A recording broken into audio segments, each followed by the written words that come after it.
Hello and welcome to another episode of Thav Exclusive. I am your host, Natasha Brown.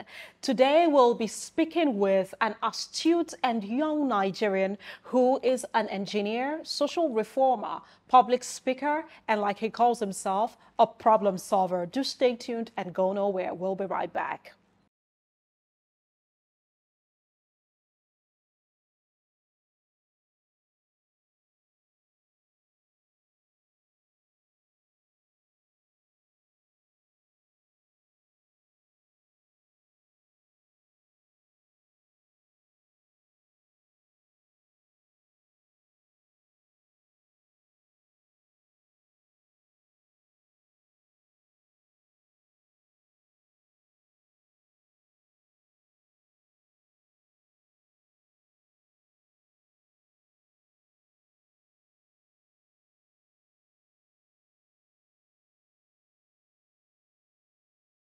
Welcome back. So, Mr. Teddy Ben Osain, welcome. Thank you, Tasha. Welcome to this show. Absolutely nice having you here. And I must say that I love your name. I do not know. I know that you're Nigerian, but the Ben Osain part, whereabouts are you from? Bayelsa? Yes, I'm from Bayelsa. I'm from Yenagoa. Absolutely. I love that name, just to say. It's Ben Okay. Osain. Oh, Osain. Ben Osain. Oh, It's a hyphenated name. Okay. All right. So quickly, let's get to meet you. Okay. Just tell us a bit about your childhood. Okay. My name is Ben Osain Teddy. I'm from Bayelsa. Both parents are Bayelsan. I was born in Bayelsa, but I grew up in Port Harcourt. So went to nursery school, primary school, secondary school. Then I moved to Makodi. Part of my secondary school, I finished from a school called Mount St. Gabriel's. It's a bit known around the country. So then I went to the university. I studied engineering, electrical electronics engineering from the Federal University of Technology, Owerri. Graduated, then 2013 I traveled to India to do my master's and some professional courses. And yeah. Emmanuel Vest. And from all that you've said, you're very education oriented. Masters, professional courses, and all of that. That's a good one. That's a good one. But something that stands out about you is the fact that you have an NGO called Responsible Humans. I really like the name. It's really catchy. Tell us more about it. Okay, so I've always been passionate about solving problems, solving particularly socioeconomic problems, because I look around and the mere fact that people are stuck and people don't know what to do, how to get out of whatever mess they find themselves, that for me is something that gives me a lot of concern. So Responsible Humans was birthed from that need to want to help people solve problems.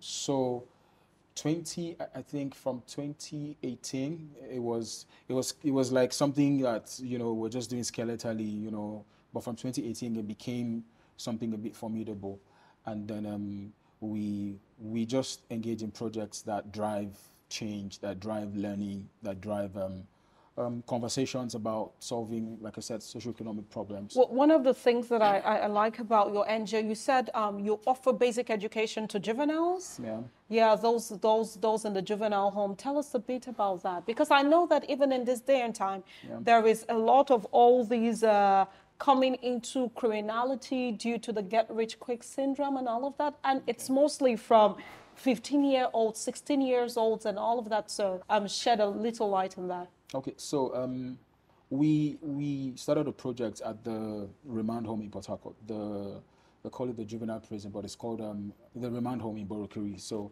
that was from 2018. It actually started with myself and my co-founder going to teach.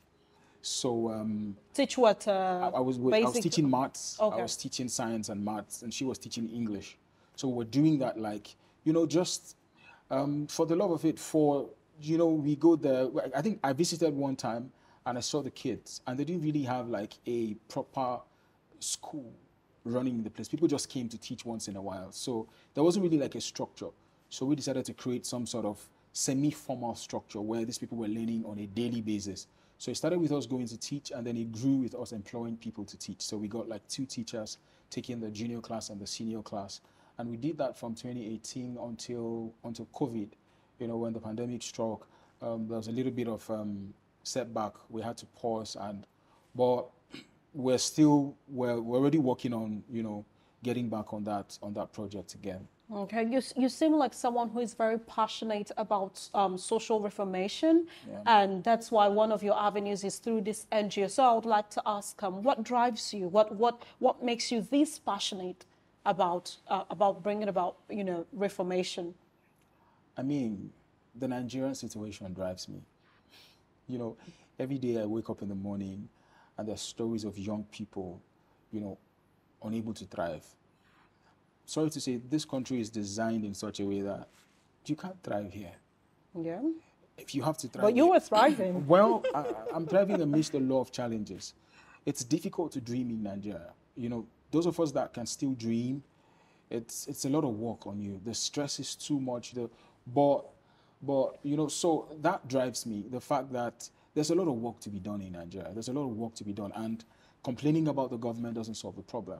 Ranting on social media doesn't solve the problem. So engaging, participating is actually what solves the problem. So because I've been in that space where I used to rant a lot. In fact, a lot of my following started on social media.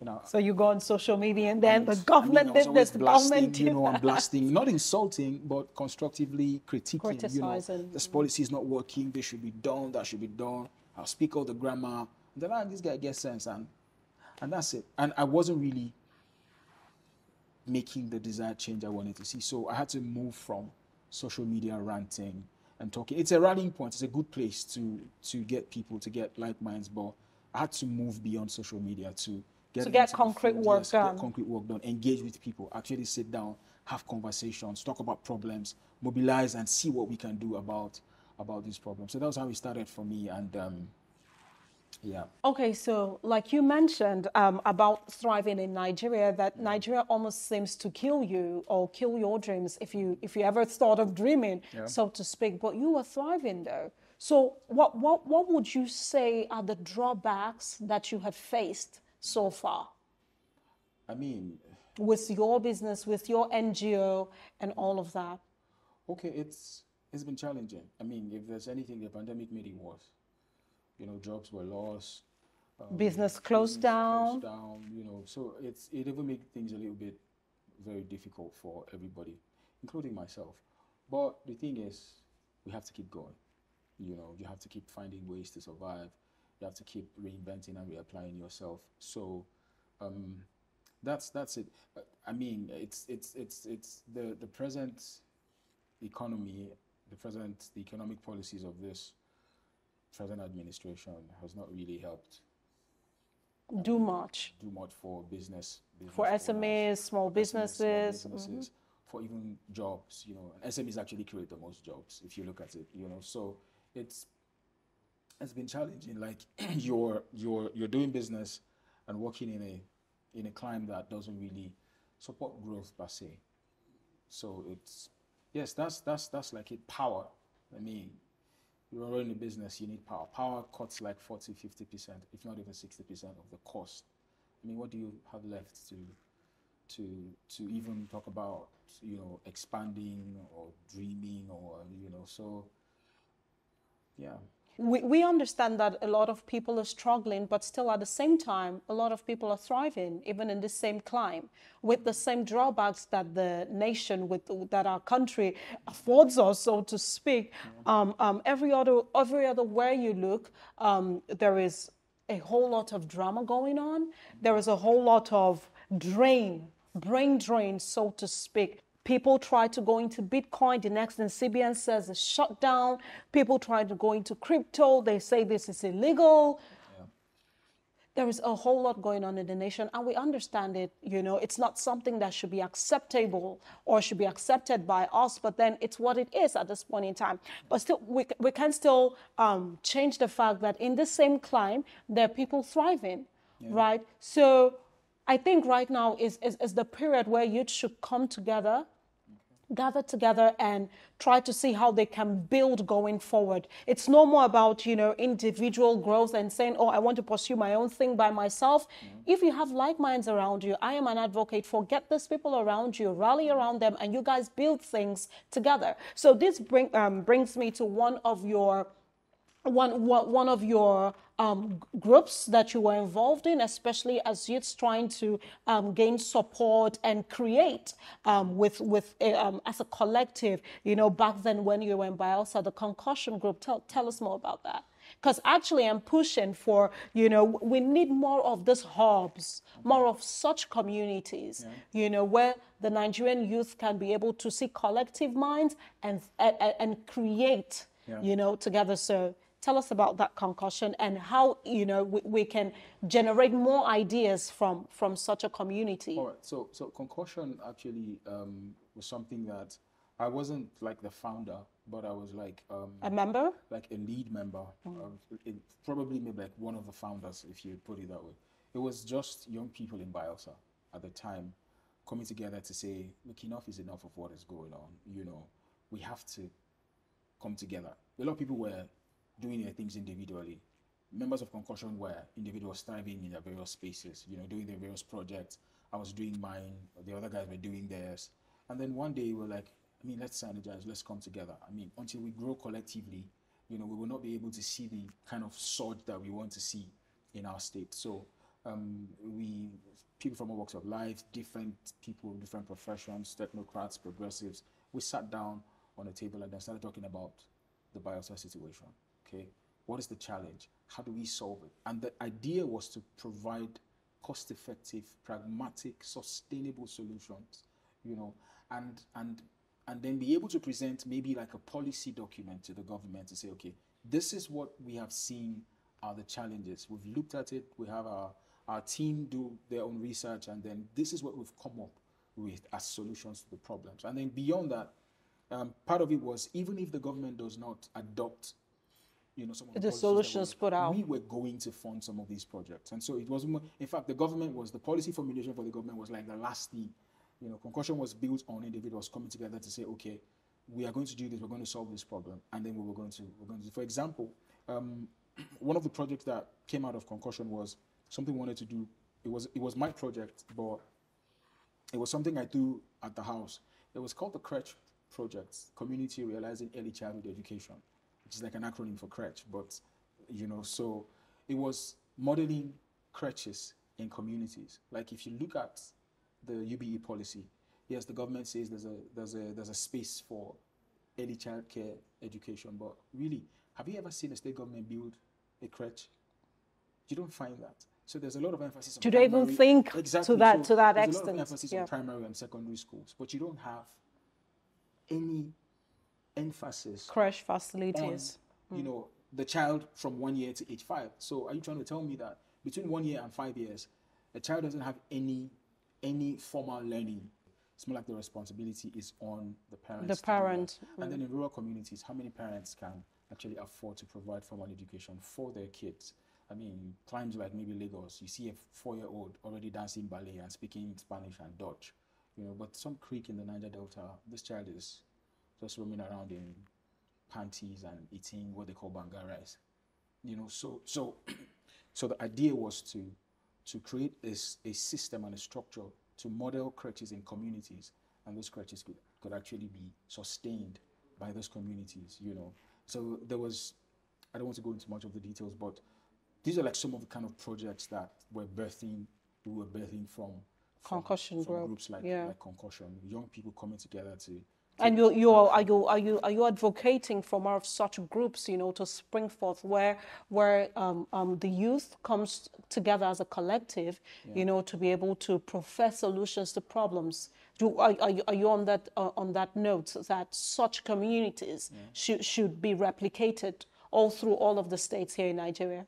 Yes, I think it is high time that young people actually take action. Enough of the complaining, enough of the talking, enough of the ranting and tweeting. We can't tweet Nigeria's problems away, and we can't all run away.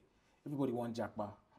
210 How many of us can actually do that? People. Yeah. What do you want to run to? What do you want to go to? So I think it is high time that we begin to have these conversations, come together, and it's not just politics. It's not just about voting for elections. It's not just about mobilizing during campaigns and stuff.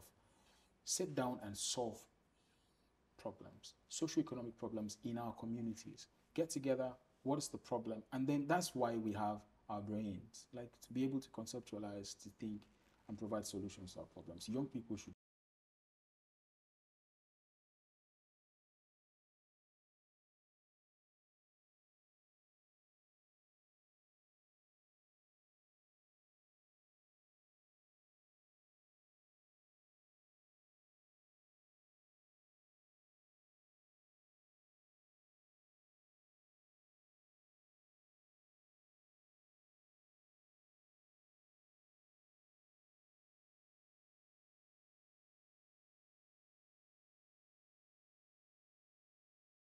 Welcome back. So before we went on a short break, we were talking about still on the concussion group. I was asking if you're an advocate, if you're advocating for such hubs, such communities to be created, like replicated all over the states here in Nigeria. Yeah, so I said, yes, of course, because we can't wish Nigeria's problems away. We can't tweet away Nigeria's frustrations. We have to engage. Young people have to come into that space, you know. And it's not just about politics. It's about everything that concerns us as a people. We have to take ownership of the Nigerian situation. So such hubs are very, very important, you know. Young people, intellectuals, progressives coming together, you know, to say, okay, these are the challenges we're facing in this our particular locality. Every locality has their problems that's peculiar to them. So with respect to the peculiarity of your situation, you know, and in your locality, come up with solutions to solve those particular problems. And the more we do that, the more we have these hubs in our various states, in our various communities, I mean, the quicker our problems will go away. But one of you would agree with me that one of the drawbacks that we have with such communities, it's even after we have put forth these solutions to the government, most of the time they don't implement it. For example, you said for your group, you know, you come up with certain solutions and then you submit it to the government to say, these are the things that we've observed and these are the solutions we are preferring, you know. But at the end of the day, the onus is still on the government to be able to do their part implementing these solutions that you have put forth out there. So we can agree that that's one of the drawbacks of these communities, because in as much as, you know, we would want to create a wealth pool by ourselves to be able to do the much that we can. A lot of us do not have that much funding as much as the government. So definitely that's one of the drawbacks that we have. And I'm sure that's why maybe a lot of youths are choosing to, you know, withdraw, you know, have a drawback from building such communities. But at the end of the day, I still advocate, you know, that such communities come. And I think you guys should, you know, go back to it. But then we both know that one of the drawbacks so far in our country, Nigeria, has been our educational system, our educational sector. And you also said you know you had to travel to India to further improve yourself, you know, for over 3 years thereabout, and you got another degree before you came back, you know, and you learned progressively. So my question now is educational sector. Obviously, we cannot say that it is progressive. A lot of people are saying it's retrogressive in a lot of ways. You have graduates churning out every other year, yet most of the employers seem to say that they're unemployable. Who's to blame? Is it the students or our failed educational sector? Coming from the standpoint of once a lecturer. I've been on both divides anyway, so I can categorically tell you that 90% of the problem is the institution, and that's the government, it's ASU, it's NUC, you know. The way we're structured to learn does not help the average Nigerian undergraduate or graduate solve problems. We're not taught to think. We're taught to just word memorize, you know. They just tell us what to think. In fact, they tell us what to think. So you write an exam and it's what the lecturer tells you. You have to give it verbatim. You know? So, I mean, I studied engineering, you know, 7 years, 2 years diploma, 5 years a degree, and If I didn't have to build myself personally, I mean, I couldn't even be employable. You can't graduate from a Nigerian university and go work in a company. It's not possible. A lot of times they have to train you, maybe do like a 6-month course. So there's a disconnect between the classroom and the real world. And that is the Nigerian problem right now. We're churning out graduates that are not meeting the needs of today's world with the reality of the world we live in today. And so it's only logical, it's only normal that the government, the education stakeholders, to sit down and say, what is really going on? What's the problem? I mean, schools are supposed to provide the necessary manpower to drive an economy. So if the schools are not producing the kind of manpower that it needs, our schools should provide people with technical skill, people with entrepreneurial skill, and people that actually have character. These are the 3 things that actually build society. So, and our schools are not producing any of these things. We're not producing people that are ethical, that are moral, that have moral standards, that are ethical. So we're not producing people that are creating jobs, people that are creative, people that are entrepreneurs. We're not producing those kind of people. We're not even producing people that have the technical skills, the necessary skill sets that is viable in today's economy. So when you graduate from school like that and you're not equipped in any of these, how can you then be employed? So you have millions of graduates, but there are no jobs. Because if we're grounded, if our educational system, if the structure, equips you with the necessary skill sets, all right? For example, why study engineering for 5 years when you can do that in 3 years? Why not overhaul the program? Say electrical engineering, for example, which I'm a product of, to say, okay, look at the industry, look at the world we're living in today, look at the challenges in the world, and then see how you can tailor your learning to be able to solve those problems. That's what happens in advanced countries. There's always progressive educational programs. They're overhauling the system. They're adding to it. Learning is not just about. If you go to Nigerian universities today, I bet you the lecturers that still come to class with their 1967 notebooks. When learning has progressed, when the world has made several advancements. So the school, our educational system, is not providing the necessary skill sets, both psychosocial skills, both technical skills for young people to go out there and solve problems. But even at that, I know that it's a federal problem that we have. The problem is at a federal level, with our educational sector. I guess that's one of the reasons, ASU is still on strike for what the demands that they have, monies for research and all of that. But still, with our federal universities, we know that universities such as UNILAG and the Ibadan University, even OAU, these schools, and FUTO as well, they are churning out proper graduates. I would beg to differ statistically, but I know that a lot of the graduates that come out of these schools are able to get first-hand employed by companies right out of school, right? And even with the JAPA we were talking about, a lot of the students so far or graduates that have been able to get scholarships abroad are mostly from these other federal schools. So what are these states doing that the other states are not doing? Is it really a federal problem? Okay, can I say something?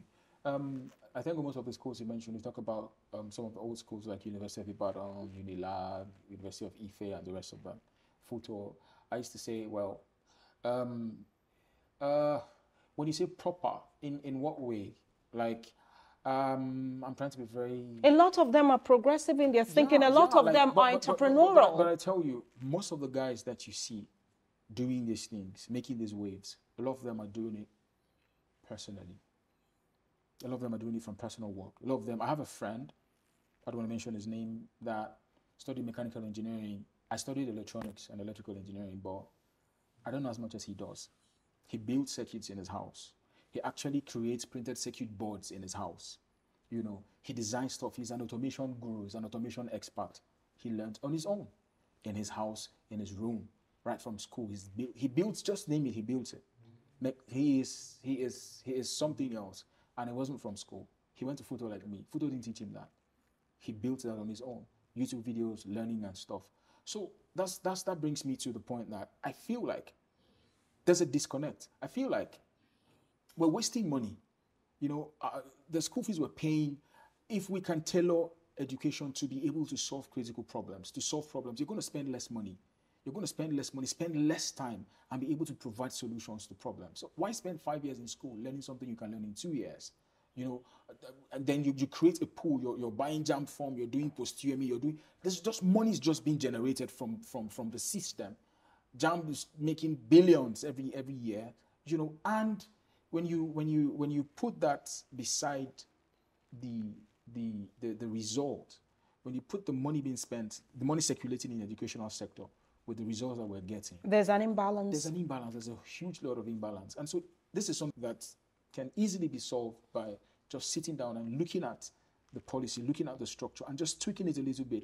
And we will have people, if not making jobs, creating jobs and solving our problems, and we'll be out of this mess, honestly. And going forward, elections is around the corner. 2023 is just around the corner. And then obviously one of the things that we have been canvassing for as the Nigerian youth is we need our educational sector to be set. We need things to be progressive. We need an enabling environment to be able to thrive. Even if the government, you can't do much for us, we want to be able to have that environment to do enough for ourselves. Yeah. So what is your take on the elections come 2023? We're already seeing the fiasco happening. Everybody is getting their 100 million naira worth of presidential ticket and all of that. What's your take on that? And what should we even look out for with voting this time around? I'll start by saying this. If you have never been interested in politics before, please, this is the time to be. We started shouting since 2019, even from 2015. Like, if you've been docile, if you've been, I don't care. I mean, what is politics? Politics is basically or simply the management of people and resources in a particular geographical space. So how can you not be concerned about how you are being managed and how the resources around you are being managed? You know, so I feel like every young person, first things first, get a PVC. Get a PVC. Do get a PVC. Get a PVC, and then get involved in the system this time around. Don't be on sidewalks. Don't say it's for them. It's for us. We have to this time around. We have to even do this without bias, without political party affiliations. You know, let's look at a person who we believe would solve our problems. And it's not just the presidency. You know, there's a lot of emphasis on who's going to become president. But to be honest, the president is not even my problem. My problem is my councillor. My problem is my local government chairman. My problem is my reps member at the Federal House of Representatives. My problem is my senator. My problem is my governor. You know, so if we understand that and we all go back home and get into every space, because leadership cascades down. And at every cadre of leadership, there is a responsibility that leader has. I was just checking something. Local government chairmen, they have responsibilities. Public spaces are the responsibilities of local government. So when you move around a particular state or a particular city, and then you're seeing things, there's congestion, you're seeing, you know that somebody's responsible for that. So we're always focused on the governor, we're always focused on the president, but we should now more than ever narrow it down, narrow leadership down to the very primary, you know, to the very, I don't know how to put it, but primary persons in leadership positions in our spaces. And young people, we've been talking, let's stop talking. It's time to act. Somebody was saying something, a certain political leader does not have, he doesn't have structure. Who is the structure? The structure is you and I. Thank you so much, Mr. Teddy. So really quickly, parting words to youths on the come up, youths that are thriving excellently well, youths that are putting their backs into it, even though there's not much churning out at this point in time because of a whole lot of drawbacks that we have. But what would you say to the average Nigerian youth putting their back into it just so that they can be able to get their heads up there? Love Nigeria. We don't have a choice, you know.